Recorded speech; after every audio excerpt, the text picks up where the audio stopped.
Zamfara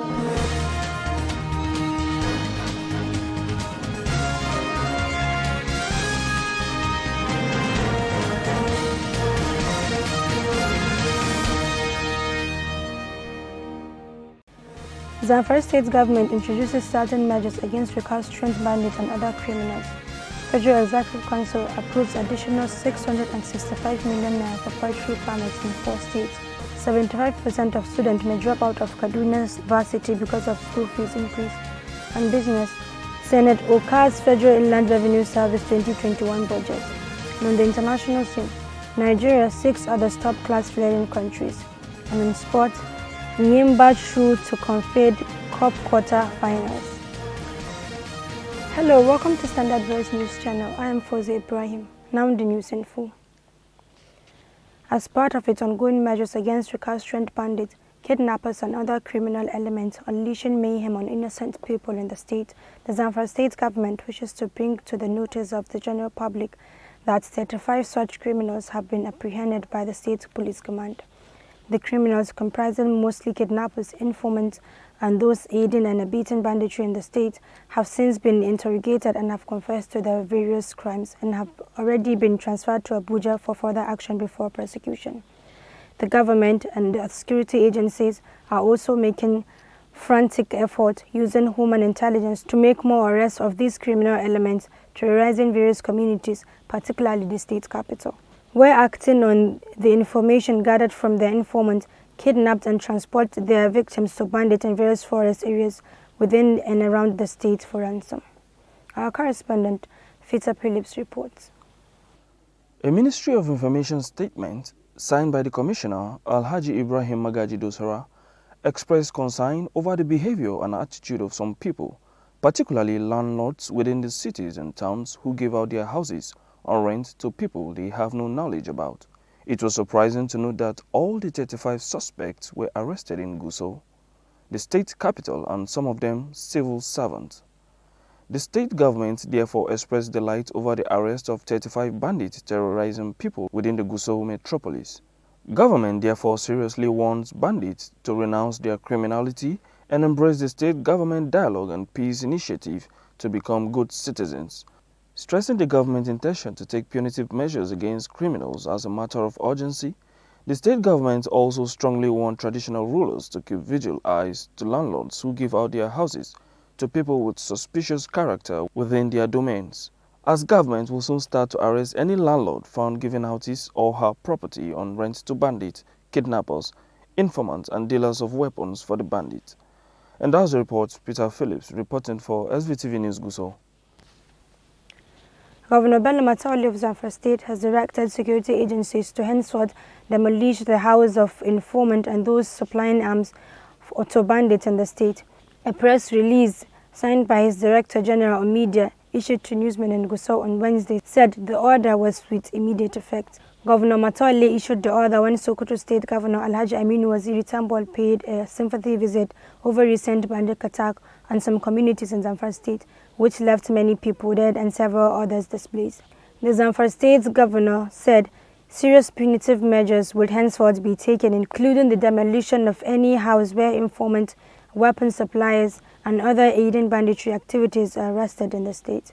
He said the action became necessary in order to fully address the resurgence of banditry in some parts of the state. Governor Bello Matawalle of Zamfara State on Wednesday offered surprise gifts to 18 persons who participated in the Ramadan quiz program on Zamfara Radio. Reports said the beneficiaries who called in to answer questions were later offered cash, cars, and tricycle gifts by the governor. A total of 11 persons who called but failed to answer the questions correctly received 100,000 naira each, while one person who made effort to answer the question got 200,000 naira. Similarly, out of the 6 persons, including 2 women who answered their questions correctly, 2 got Peugeot 406 car each, while 1 got same brand of car and Hajj seat. One of the women got 3 tricycle and 3 sewing machines, and the other received a tricycle and 2 sewing machines. Governor Matawalle said the gesture was to encourage Muslims to be versed in Islamic knowledge and assist the beneficiaries to be self-reliant. He urged the people to continue to pray for an end to banditry and other criminal revealing the state and Nigeria in general. The report said the annual Ramadan quiz was introduced 10 years ago by members of Zamfara Radio Chapel of the Nigerian Union of Journalists. The Federal Executive Council has approved an augmentation of 665 million naira for the procurement of poultry equipment for displaced poultry farmers in Borno, Yobe, Plateau, and Zamfara states.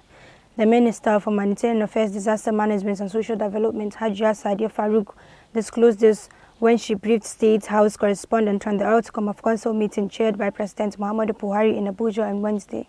The ministry presented a memo of council on behalf of the National Emergency Management Agency, seeking the approval of council for the reverse estimated cost and augmentation of contract for the procurement of poultry equipment for Borno, Yobe, Plateau, and Zamfara states that were affected by a conflict in 2019.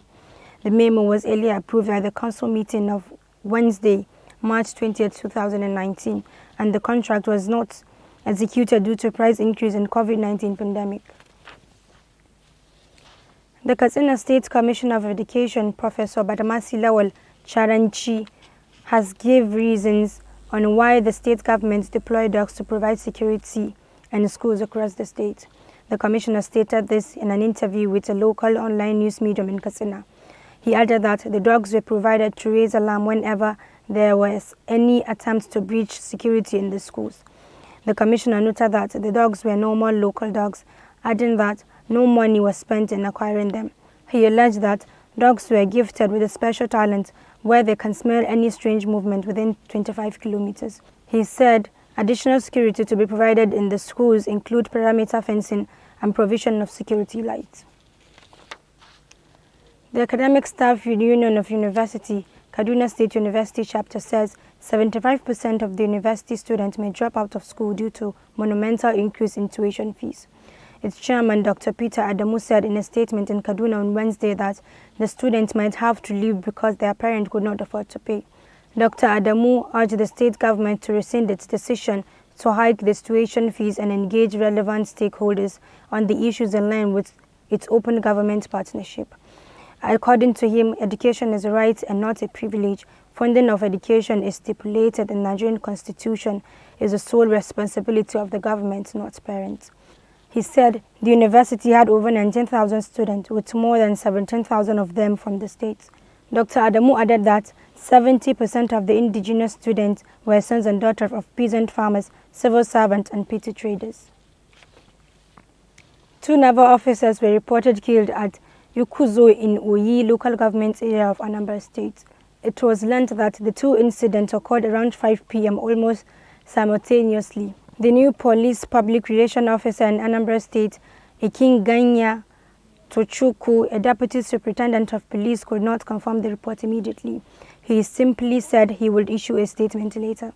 However, one of the senior police officers in the command, who pleaded non-meaty, confirmed the incident. The revenue drama that dominated the public space in the past week does not look like it will end anytime soon. This is because the Nigerian National Petroleum Corporation (NNPC) has disclosed that its projected monthly remittance to the Federation Accounts Allocation Committee (FAAC) for May will be zero.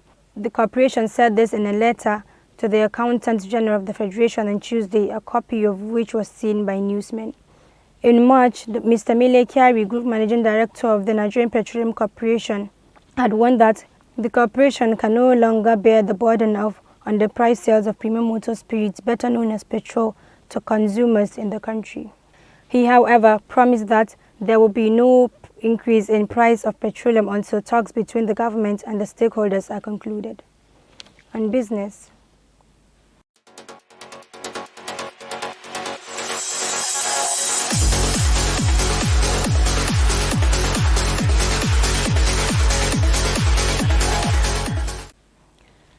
The Senate yesterday approved over 216 billion naira as 2021 budget for the Federal Inland Revenue Service. The Senate also approved the upward review of the revenue target of FIRS from 5.076 trillion naira last year to 7.61 trillion naira this year. This resolution of the upper chamber followed its consideration of a report by the Senate Committee of Finance. Chairman of the committee, Senator Solomon Adiola, said FRS targets total revenue collection of 7.61 trillion naira for the year as against 5.076 trillion naira budgeted last year, which represent about 49.90% increase above the corresponding year's budget. According to the lawmakers, out of the proposed total collection of 7.61 trillion naira, 5.645 trillion naira is expected from non-oil components, while 1.964 trillion naira is expected from oil components. Out of the proposed expenditure of 216.65 billion naira for the fiscal year, Adiola said 107.52 billion naira is for personnel costs, 47.22 billion naira for overhead costs, 61.9 billion naira for capital costs, as against 97.36 billion naira, 43.64 billion naira and 27.80 billion naira budgeted for the three expenditure head in 2020. And on the international scene,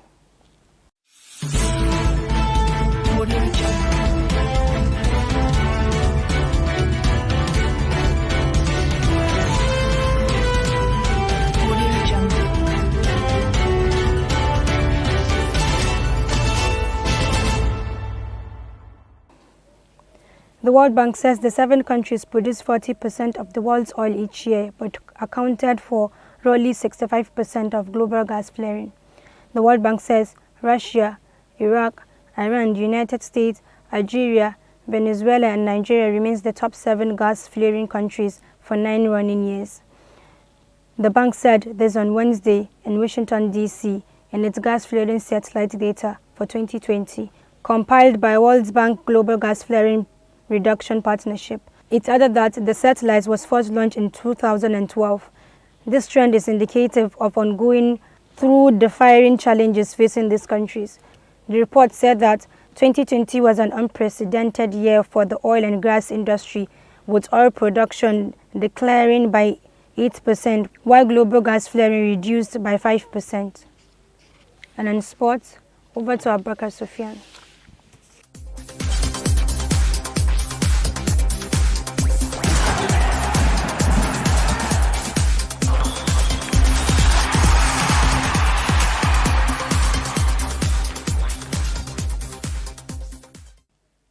Hello, welcome to Stand Up Voice Television Sports Room. I'm Abu Svtv Bakar, and as usual, I bring the sports updates. Cyril Olisema's added time goal was all Enyimba needed last night in Aba to beat South Africa's Orlando Pirates 1-0 to top Group A of the CAF Confederations Cup quarterfinals. Until the goal, the two-time African champions were at the bottom of the table on 7 points, with Pirates leading the table, while Algeria's Svtv, who defeated Al Ahly Benghazi of Libya in second place on 8 points. But Olisema's goals changed the entire fortunes for the Aba Elephant as they climbed to the same 9 points as Pirates, but ahead on superior goal differences. And that's all we have on sports today. Back to the newsroom. Thank you, Abubakar Sufyan. That has been the news from Standard Voice Television. To end the news, a quick look at the major headlines. Zamfara State government introduces certain measures against recalcitrant bandits and other criminals. Federal Executive Council approves additional 665 million naira for poultry farmers in 4 states. 75% of students may drop out of Kaduna's varsity because of school fees increase. And business, Senate OCA's Federal Inland Revenue Service 2021 budget. And on the international scene, Nigeria 6 other top-class flaring countries. And in sport, Enyimba through to Confed Cup quarter-finals. That's the news. On behalf of the production crew, Head of News and Current Affairs, Ibrahim Gabatano, I'm Svtv Ibrahim. Thanks for watching and have a nice day.